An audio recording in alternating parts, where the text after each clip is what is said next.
I'm Scott Fishman, I'm John Dwoskin. and this is the 7-Minute Salesman. Welcome, everybody.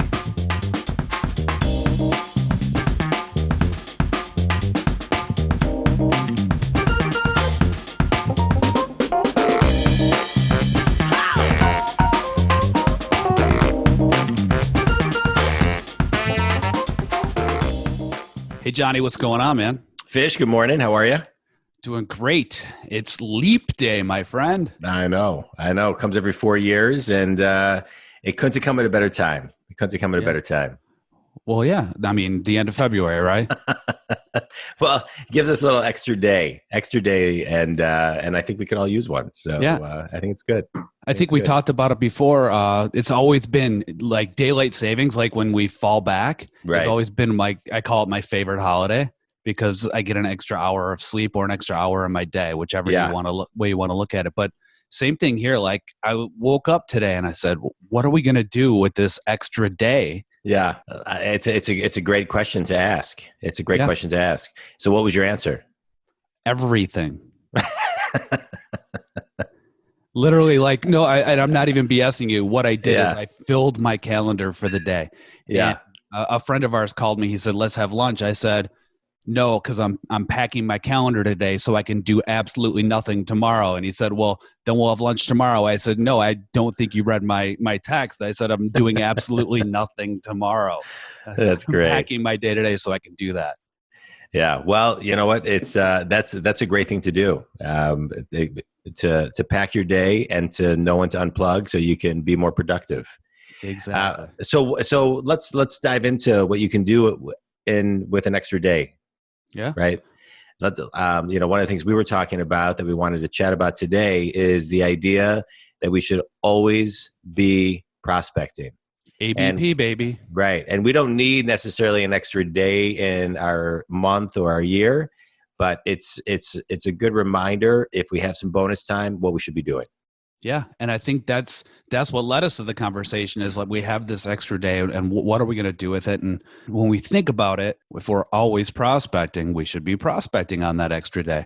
But some people don't, especially because this week this year it falls on a Saturday. Yeah. Some people are just saying, hey, let's do nothing. Let's watch Wide World of Sports if that still is a thing. But they're not actually trying to get ahead in their business. And we are in the business of sales.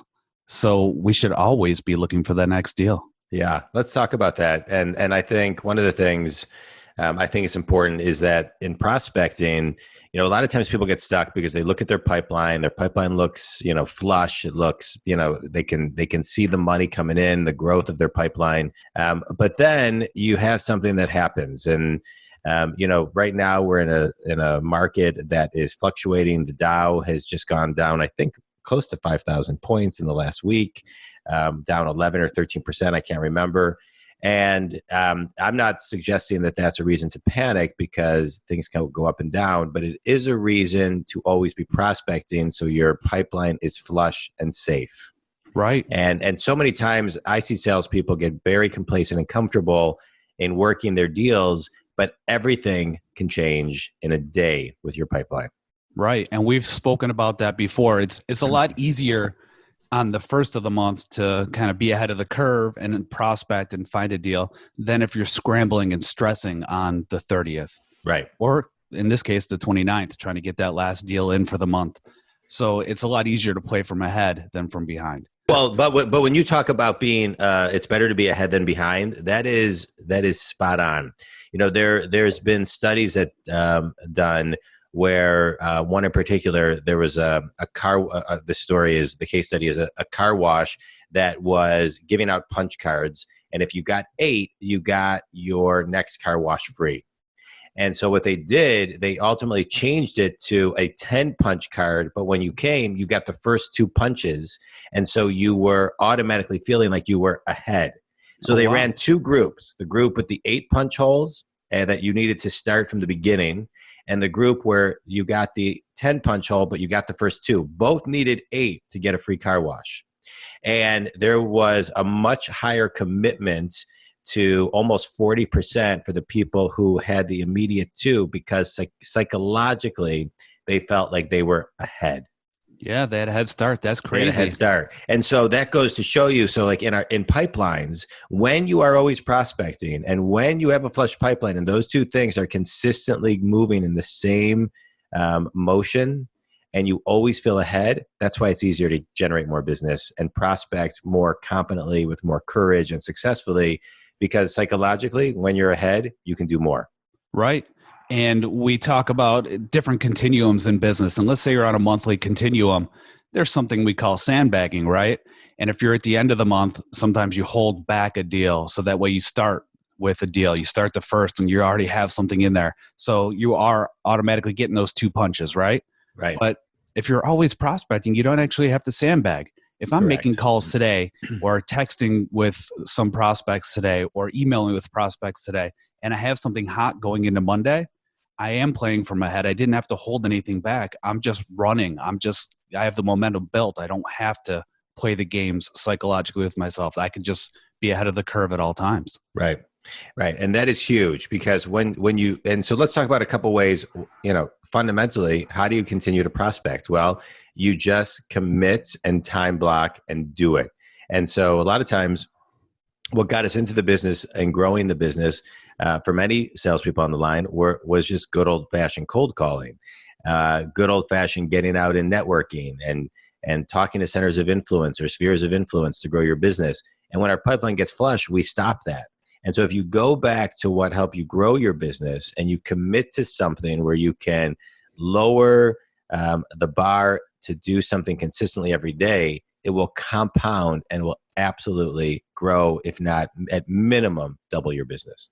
Right. It's something as simple as putting it in your calendar. Yeah. If you put it in your calendar, it gets done.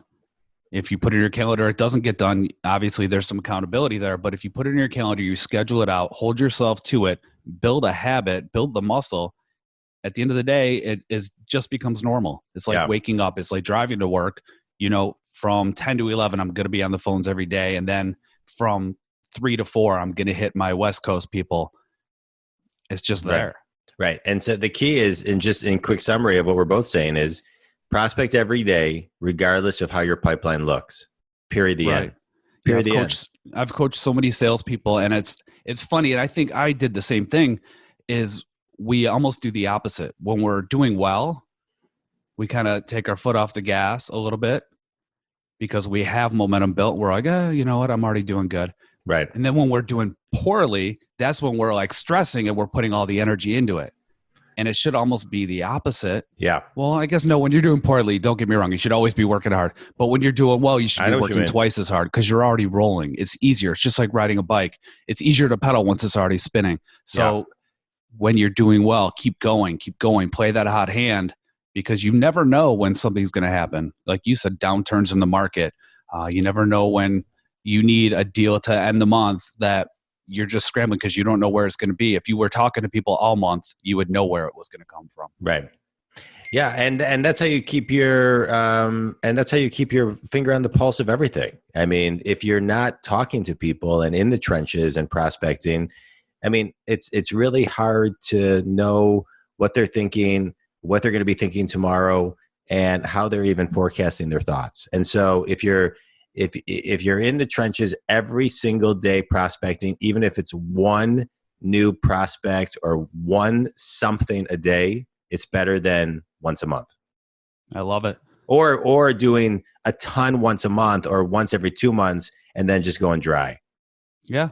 It's like working out. If you go crazy on that first day and you get super sore and you work out for like 3 hours, you're not going to work out for the next 5 days, and it's not going to have the benefit. Right. If you worked out for a half hour every single day, you're going to see more benefit, believe it or not. Yeah. And you're not going to see, and you're not going to see the results until one day you wake up and you're like, oh, wow, when did that happen? Exactly. And prospecting is the same way. John, I had that same epiphany. I woke up this morning. I said, where did these washboard abs come from? It was amazing. Well, congratulations on that. That's great. That's a lot of discipline. Thank you. And folks, I do want to actually give you a play to run to start your week, since we are releasing this on Leap Day. Yeah, give it to them. Recording and releasing. Here's your play for Monday. Ask people what they did with their Leap Day. How did they take advantage of it? You'll be surprised but it's a good conversation starter. It's actually a great conversation starter. Yeah, Ask I like them that. what they did. Yeah. All right. Good. Good. That's a great question. That's a great question to end on. I like a good challenge, and hopefully everybody gets out there and does it, because everybody's always asking for. Every salesperson needs a good question, and that's a good new question. John, what are you going to do with the rest of your leap day? I have a bunch of work I got to do through the rest of the day, and I have a couple client calls, and then some family stuff. What about you? I have to go run out and pick up some client gifts that I can send out, and then I have to send them out. Yeah. And then I'm going to sit down, watch a movie, and just get some quiet time for 2 hours. And then we also have family dinner. Nice. So Nice. it should be a very packed day. I've already gotten an oil change. I've already worked on my business plan for the week. I've already bought a rug and been to the gym. That's good. I had a pretty productive morning too. Where'd you get your oil change? At the dealership. So I want to just talk about this. I know we're kind of at the end of this, but I go to Uncle Ed's. Do you ever go to Uncle Ed's? I have been there. Uncle Ed's is the salespeople at Uncle Ed's are unbelievable. Yeah. They're not too pushy. They got great personalities. They are upselling you and you don't even realize it. And the service is exceptional. I have no stock in there or get anything from there, but I just wanted to just throw that out there, because when we talk about sales, if you want to grow your sales game, go get an oil change at Uncle Ed's and just see how they work, operate, the systems, the streamline of things that they do, the questions that they ask, and it's great. It's a great experience. This episode of the 7-Minute Sales Minute not brought to you by Uncle Ed's Oil Change. All right, take it easy, Fish. Take it easy, everybody. Thanks for listening. Thanks, everybody, for listening. Now, no excuses. It's time to put everything you listen to into action. Stop bullshitting yourself. Stop lying to yourself. Stop listening and doing nothing with this information. Take this information, implement it into your day, kick some ass, grow your business, grow your sales, make more money, have more fun, have a better life, period, the end. What he said.